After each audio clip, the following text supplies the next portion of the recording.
South Kitsap High School Stadium is the place, and it's the last training of the year for Port Orchard Football Club before we head into the promotion playoffs.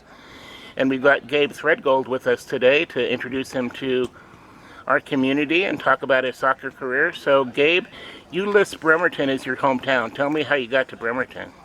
So big Navy community, and my dad was in the Navy, so we were started here, moved out to Italy for a little bit because of him, and then ended up back here, and I've basically just been living here all my life. So, how has that affected your soccer career? From what I can see, you didn't play for CK even though you went there because you were already over doing things in Seattle in the Sounders Academy? Yeah, so obviously started off over here with West Sound when it was still West Sound, and then just had this feeling that I needed to go other places and go over the water, which I ended up at Seattle United, played there for a couple of years, and then, like you said, ended up playing with the Sounders Academy, which was why I basically couldn't play for CK. And then when did you commit to the UW? It was the winter time-ish of my junior year in high school. Oh, so with a year to go. Yeah.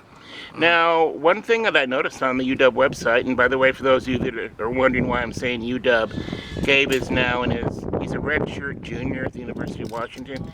And that was kind of my question. Did COVID mess with your career? I wouldn't say mess with it, more as like, alter it. Yeah, I mean, we, so obviously I redshirted my freshman year, and then COVID gave us an extra year of eligibility, so it's kind of why I am where I am now. And last year I saw you played over 1,300 minutes for the UW, and of course they've gone to the national final here recently. What has that experience been like for you? It's been amazing. I mean, to play at that high level of soccer for the past 4 years has done a lot for my game and how I see the game and how I play. So yeah, I mean, shout out to my coaches over there, shout out to the team, just all good stuff. Now, what's your position at UW that you normally play? So last season I played a lot of left back and right back. But here you are in PO, and Pat Leonard, our head coach, has put you in the middle, right? Yeah, he has. So tell me about that. You saw some action on Sunday night for the first time. It was a blowout win. So I did see a lot of crisp passing going on out there. So you're connecting already with these guys. Yeah, it was a good time. Me and Pat talked about it before the game, kind of where we see myself playing, and we kind of figured out that somewhere in the midfield, whether it was 6, 8, or 10, kind of was a spot for me, so I could get on the ball and pull the strings a little bit. So yeah, I think it worked out pretty well, obviously, with 9-0. Yeah, we got 9 goals, but it would have been a lot more. Their goalkeeper, for some reason, both keepers had great saves against you on some nice line drives from outside the box or close in there. Yeah, I mean, you were lining it up. Yeah, it happens. Yeah. Sometimes they make the big saves, sometimes they don't. But happy that at least one of the shots could have ended up in a goal with Michael Devano.